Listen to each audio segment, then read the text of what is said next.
In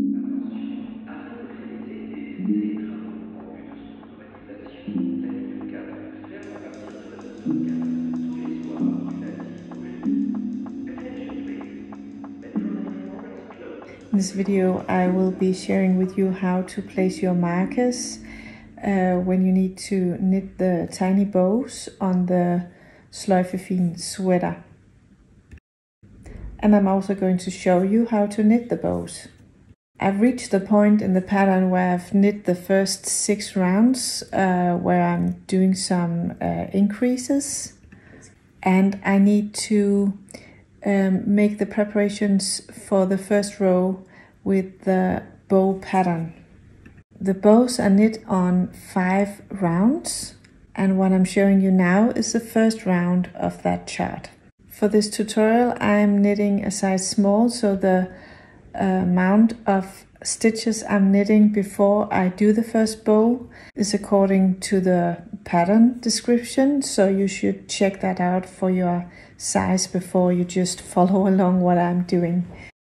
Starting from the beginning of the round, as you see, I've knitted the stitches that will be the shoulder. So this round is a round with the raglan increases, so I'm doing the increase according to the pattern description. And then I'm knitting 6 stitches.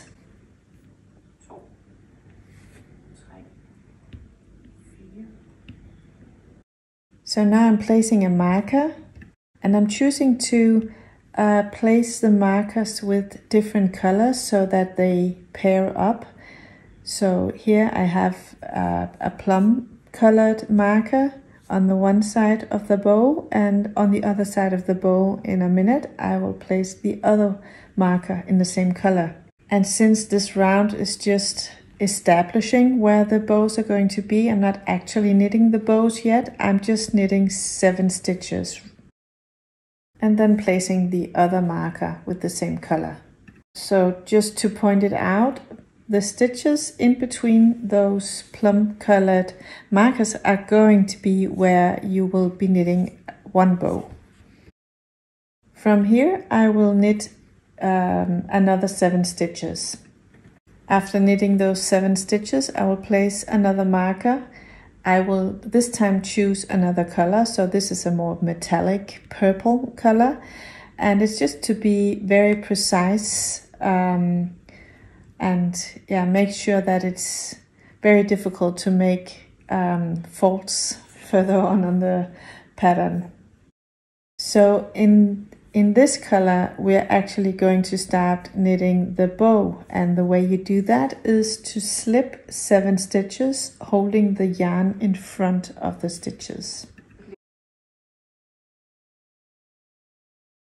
Then you place the other marker and make sure that the strand you're holding in front of the work is not too loose and not too tight. You have to sort of imagine the tenseness that you need according to the gauge. And now you knit 7 stitches. After the 7 stitches, you place a plum colored marker and knit 7 stitches. These are not going to be a bow right now, only later on.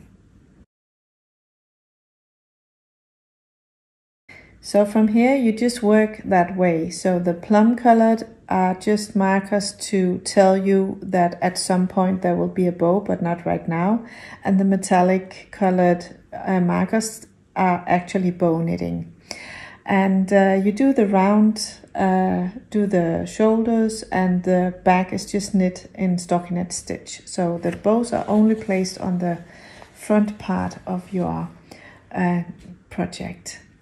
For round 2, you knit the shoulders and then you start on round 2 on your chart. So as you're increasing the amount of stitches for every round, you have to make sure that you count. So if you count how many stitches you have from the first colored marker, it has to go with 7, so 7 stitches and a marker, 7 stitches and a marker.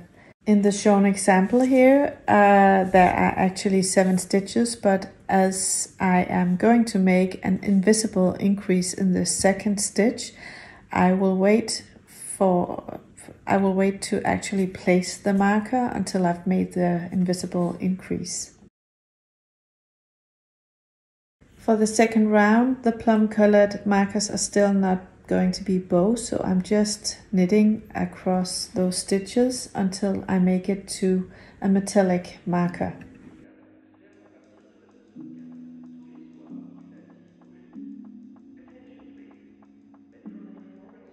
For round number 2 in the chart, you do exactly the same as in round number 1. So you will slip 7 stitches holding the yarn in front of your work. Then you will place a marker and make sure that the loose yarn in front is not too loose and not too tight.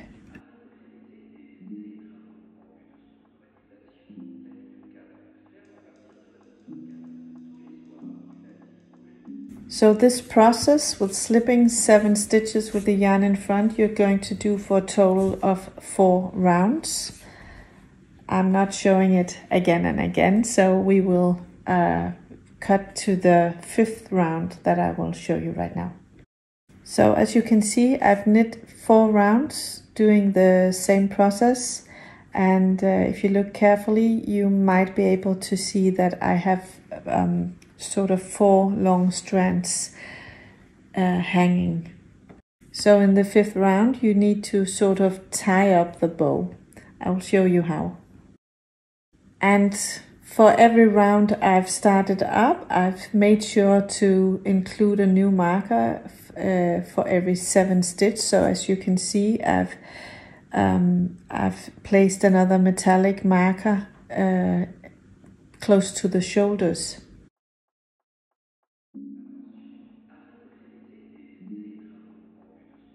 So to tie up the bow, you will move the marker and then you will knit 3.